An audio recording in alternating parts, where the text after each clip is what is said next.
Eu acho o Centrão um risco muito maior do que a direita bolsonarista, porque eles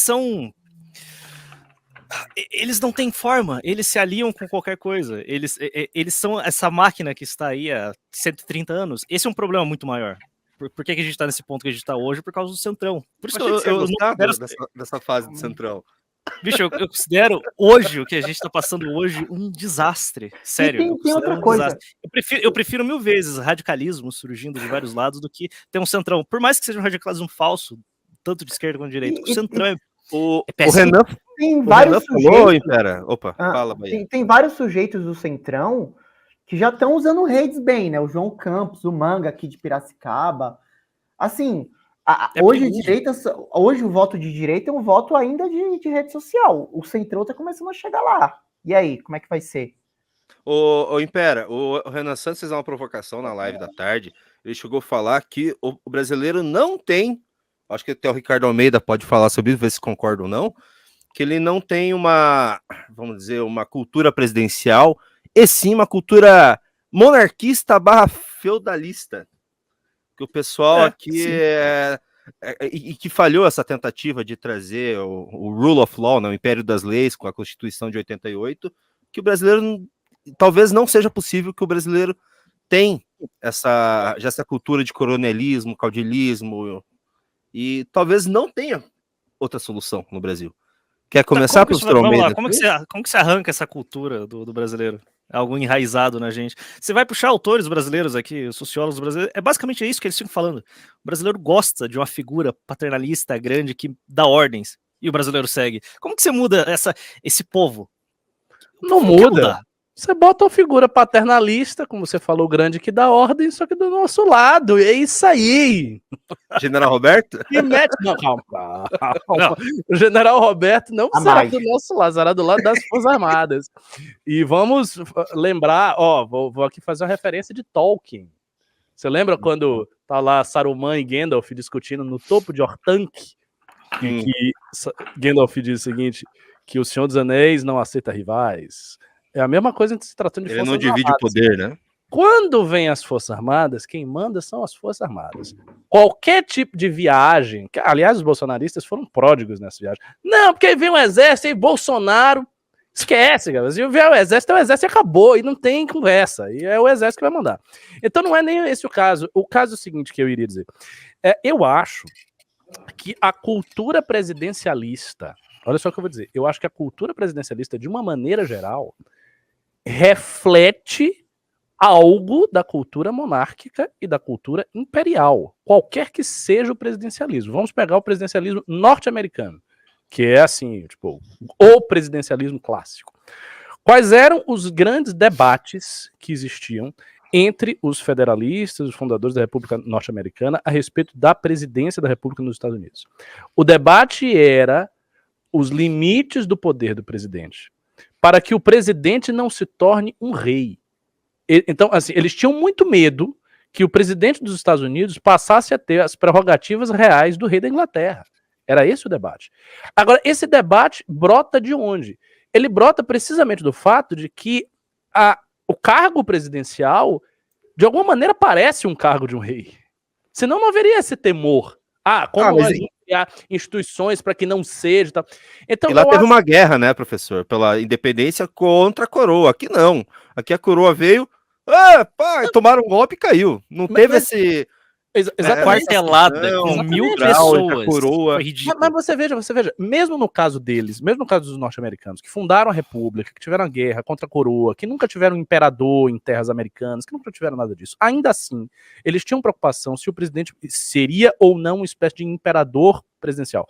Por quê? Porque a semelhança estrutural entre o cargo do presidente e um cargo imperial é muito forte.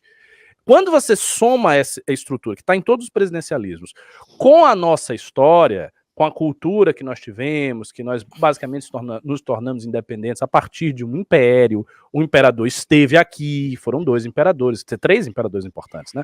Dom João VI, imperador Pedro I, Pedro II, e logo aí você tem a República, né? E aí, logo da República, você passa um tempo com a República Velha, algumas décadas, e aí você tem um golpe de Estado que se instaura ali um ditador, com poderes meio que imperiais, que era o Getúlio Vargas.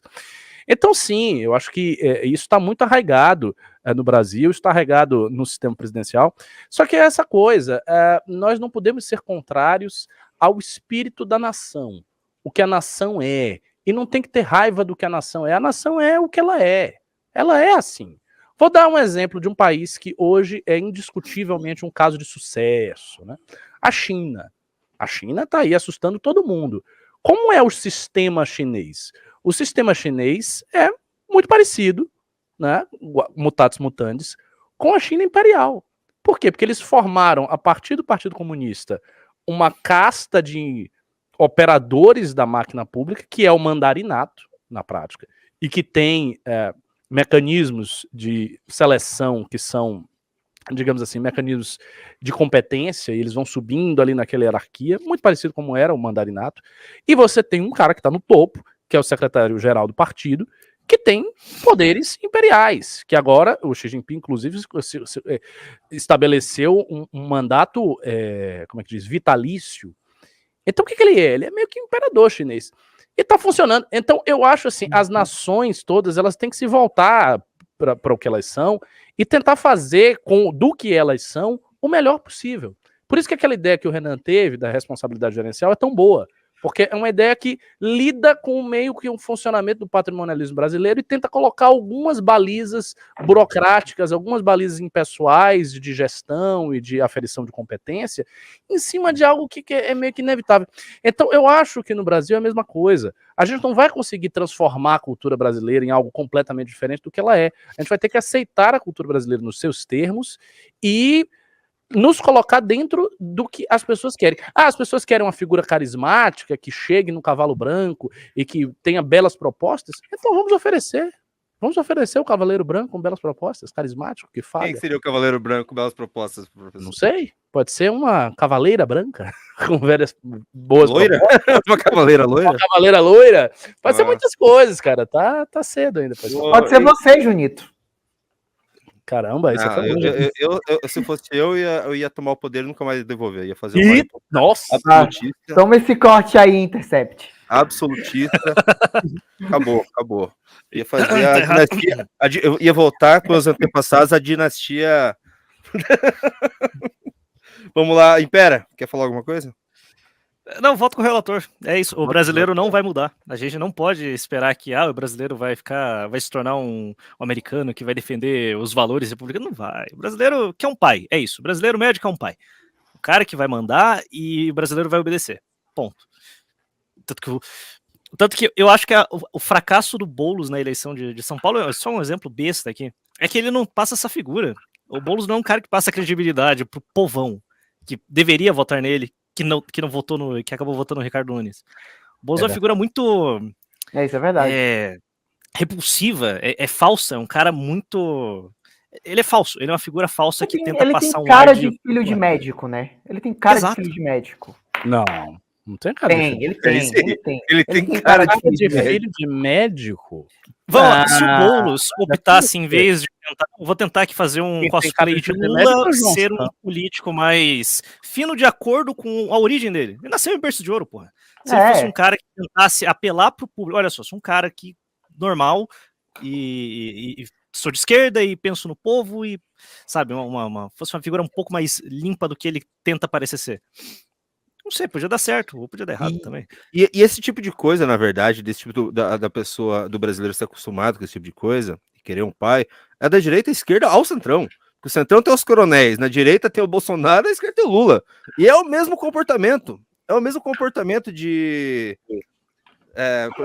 o PT, a esquerda com o Lula, esse comportamento de idolatria, né? No bolsonarismo, a mesma coisa.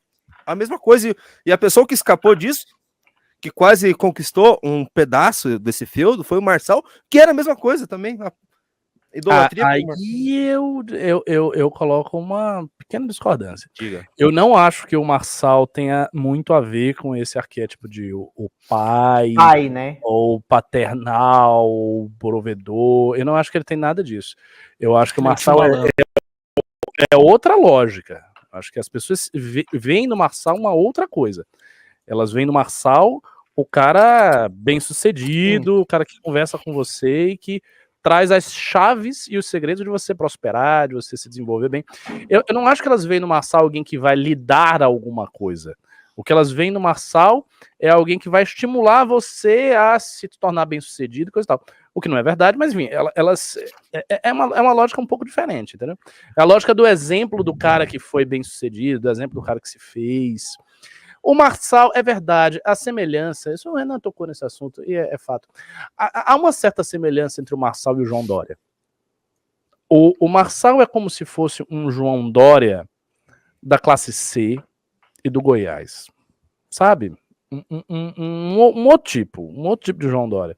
Mas o João Dória também tinha uma coisa assim. Quando você viu o Dória, as pessoas votavam no Dória. O Dória, ele vem muito daquele elite paulistana, meio. Olha aqui. Tipo, não, mas é isso. Mas ele tem a semelhança que ele tem com o Marçal é um empresário bem sucedido que se fez self-made man. Ele vai um pouco nessa linha, sabe? O Brasil que prosperou. Lógico, o Brasil que prosperou do Marçal é o Brasil do interior de Goiás, da classe C e D, do culto evangélico, da igreja, do church, das igrejas church, que são, enfim, megalópolis, igrejas todas meio Las Vegas. O Dória é outra coisa. O Dória é o que você falou, é a elite paulistana, o cara da Faria Lima, o cara que conversa com os empresários, que tá com seu Porsche andando para lá e para cá, que vai em Nova York ver um seminário de, enfim, empreendedorismo. Então acho que tem essa distinção.